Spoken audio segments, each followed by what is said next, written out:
Dalam kehidupan sehari-hari, seringkali kita terjebak dalam rutinitas dan kesibukan tanpa menyadari makna lebih dalam dari eksistensi kita. Misalkan seorang pekerja mungkin bangun setiap pagi, pergi ke kantor, menyelesaikan tugas-tugas, dan pulang tanpa mempertanyakan tujuan dari semua itu.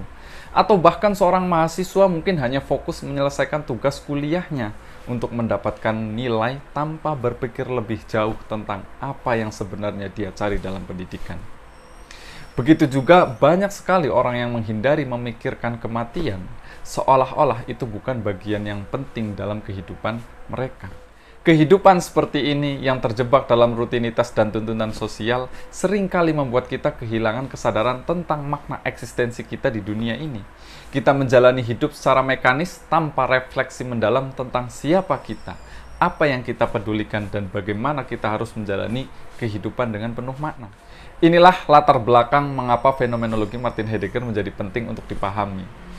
Martin Heidegger mengajak kita untuk tidak hanya berada, tetapi berada secara sadar, menyadari hubungan kita dengan dunia, memahami bahwa kita selalu terlibat dalam konteks kehidupan yang lebih luas, dan menghadapi kenyataan bahwa waktu kita terbatas. Dengan pendekatan fenomenologi ini, Heidegger ingin membantu kita memahami bagaimana kita dapat menjalani hidup secara autentik, menemukan makna dalam tindakan sehari-hari, dan berani menghadapi kenyataan eksistensi kita, termasuk kematian. Sebenarnya, terkait tentang pembahasan fenomenologi ini sudah pernah saya bahas dalam video sebelumnya. Nah, kali ini, seperti apa konsep fenomenologi Martin Heidegger? Fenomenologi Martin Heidegger ini adalah pengembangan dari gagasan fenomenologi Edmund Husserl yang sudah pernah saya bahas di video sebelumnya. Nanti linknya saya cantumkan di deskripsi. Tetapi fokusnya itu sedikit berbeda ya. Heidegger dalam karyanya yang paling terkenal, Being and Time, sekitar tahun 1927, mengalihkan perhatian fenomenologi dari analisis kesadaran murni ke pertanyaan yang lebih mendasar tentang ada atau being. Fenomenologi bagi Heidegger ini adalah cara memahami pengalaman manusia dari sudut pandang keberadaan dan relasinya dengan dunia. Makanya ada beberapa konsep kunci dalam fenomenologi Heidegger. Konsep yang pertama yaitu Dasein atau berada di dunia. Heidegger ini menggunakan istilah Dasein untuk menggambarkan eksistensi manusia. Dasein ini bukan hanya sekedar ada secara pasif, tetapi aktif berinteraksi dan terlibat dalam dunia. Makanya, Dasein ini memiliki kesadaran akan dirinya, dunia sekitarnya, dan akhirnya kesadaran akan kematian. Itu konsep yang pertama. Konsep yang kedua yaitu being in the world atau berada di dunia. Bagi Heidegger, manusia ini selalu berada dalam suatu konteks dunia.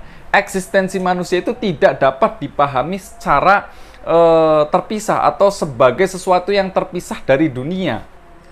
Berada di dunia itu menunjukkan bahwa manusia selalu dalam hubungan dengan lingkungan dan dunia sekitarnya secara praktis, bukan sekedar objek pengetahuan. Contohnya misalkan gini teman-teman. Seorang petani bekerja di ladangnya setiap hari. Dia tidak memikirkan alat-alat pertaniannya secara terpisah atau abstrak, tetapi secara langsung menggunakan mereka untuk berinteraksi dengan tanah, tanaman, dan lingkungan sekitarnya. Makanya bagi dia, cangkul, tanah, dan tanaman bukanlah objek yang terpisah dari dirinya, tetapi bagian dari kesehariannya dalam tadi being in the world, berada di dunia. Dia tidak hanya sebagai individu, tetapi keberadaannya, yaitu Dasein, itu berhubungan dengan tugas-tugas dan relasi yang dia miliki dengan dunia yang lebih besar. Itu contohnya. Atau konsep yang ketiga, yaitu temporality, keterarahan waktu. Heidegger ini menekankan pentingnya waktu dalam pemahaman manusia tentang dirinya dan dunia. Makanya eksistensi manusia itu dibentuk oleh kesadaran akan waktu, terutama dengan fakta bahwa kita menuju kematian, being toward death. Ini mempengaruhi cara kita memahami makna hidup dan membuat keputusan. Contohnya misalkan ini. Anggap seorang pendaki gunung sedang mendaki menuju puncak. Nah, setiap langkah yang dia ambil itu mengingatkan dia bahwa tujuan akhirnya adalah menggapai puncak. Tetapi di balik kesadaran itu ada pemahaman bahwa waktu terbatas, pendakian tidak berlangsung selamanya, dan pada satu titik perjalanan itu akan berakhir. Seperti hidup yang berakhir pada kematian. Nah, kesadaran ini membuatnya itu lebih menghargai setiap langkah, menikmati setiap momen, dan membuatnya hidup lebih autentik. Itu yang ketiga. Yang keempat, konsep yang keempat adalah care, kepedulian. Dalam fenomenologi Heidegger, Dasein itu selalu dalam keadaan care atau peduli terhadap dirinya sendiri dan dunia sekitarnya. Ini adalah salah satu aspek mendasar dari eksistensi manusia. Manusia itu terlibat dalam dunia dan memiliki perhatian terhadapnya, baik dalam hal pekerjaan, hubungan, maupun situasi eksistensial lainnya.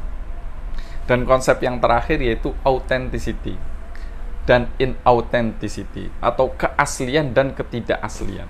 Makanya Heidegger itu membedakan nih antara hidup secara autentik atau asli dan hidup secara inautentik, tidak asli. Hidup autentik itu seperti apa? Hidup autentik itu adalah ketika seorang menghadapi kenyataan hidupnya, termasuk kesadaran akan kematian, dan membuat pilihan yang didasarkan pada pemahaman mendalam tentang dirinya. Nah, kalau hidup tidak autentik itu seperti apa? Hidup tidak autentik itu adalah ketika seorang hidup berdasarkan norma-norma sosial tanpa refleksi mendalam, seolah-olah dia terserap dalam dunia. Analoginya gini, bayangkan seorang mahasiswa yang sedang menyelesaikan skripsinya.